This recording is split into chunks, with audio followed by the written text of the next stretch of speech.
The following is an official lore video of the Dark Diaspora Unvierse, a journey in world-building project. High orbit above Coperchia was typically a busy place. Docking free flaggers' vessel, visiting diplomatic skiffs, passing security patrols, and arriving pilgrimage flotillas usually filled the dark void above the green crystalline world. But in this moment, the space above Coperchia was eerily empty. Even the capital city of Caelid, a beautiful blend of crystals and metal that gleamed brightly in the afternoon sun, was strangely quiet.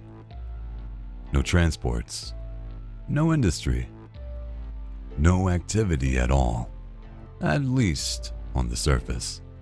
The subterranean levels of the capital, normally given over to the utilities and systems required to keep a high-density urban form functioning, were now crowded with people.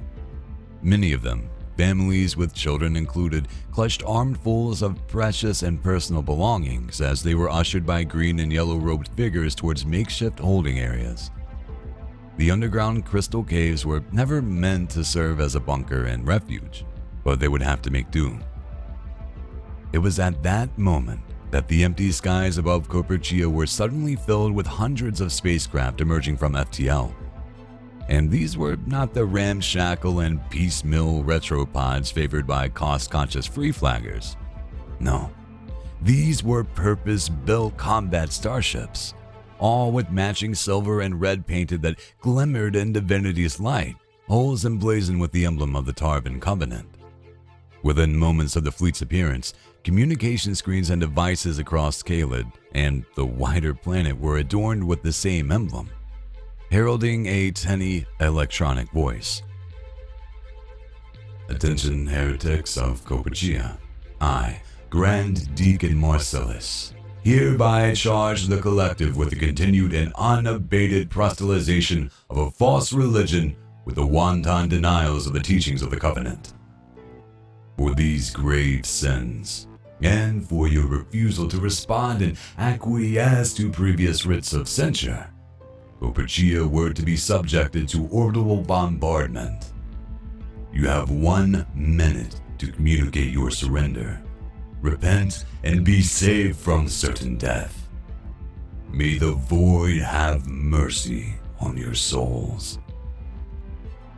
And with that, the voice went silent, replaced with a simple yet ominous digital countdown showing 60 seconds.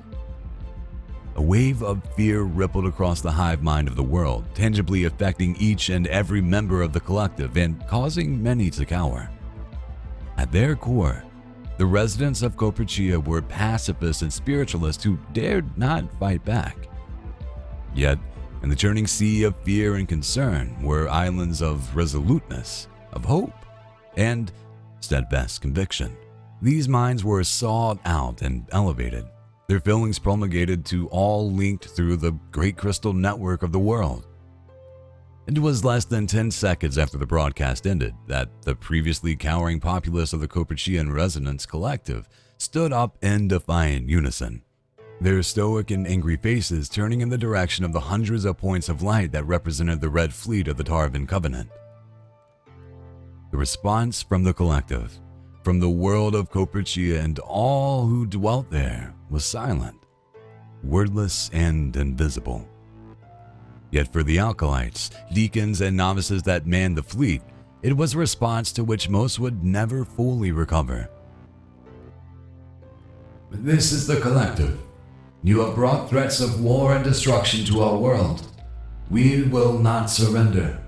Instead, we will show you the consequences of your actions. We will show you who you truly are. What followed was a level of violence never before perpetrated by the collective. Not a single weapon was fired or a hand raised. Yet the violence, the horror, and the brutality was absolute. With the aid of the crystalline network, the collective reached out into every single mind of the Covenant crews and assaulted them in the conscious realm. There the crews were subject to seemingly endless rounds of vindictive cruelty, where time had no consequence. They not only witnessed, but partook in barbarous and heinous acts so real and immersive, it tapped into their primal urges and laid bare their inner savagery. Depraved and malicious concepts filled their every thought, and soon, even that most resilient and stalwart lay quivering on the ground, terrified and unresponsive. And for the few who withstood this initial onslaught through the steadfastness of their faith, the collective saved the cruelest of torments. Concepts so foreign and alien were projected into their minds. Non-causational reality, higher dimensions, and even manifestations of FTL space and the malady stabbed at them like a hot blade through their heart. The incomprehensiveness was enough to peel away what remained of a person's consciousness and leave them a mindless husk, alive, but very much dead. The total duration of the telepathic attack was less than 3 seconds, but for those attacked, it felt like 10,000 lifetimes. Approximately 10% of the Red Fleet crew died from the onslaught. For those that survived, they were never the same.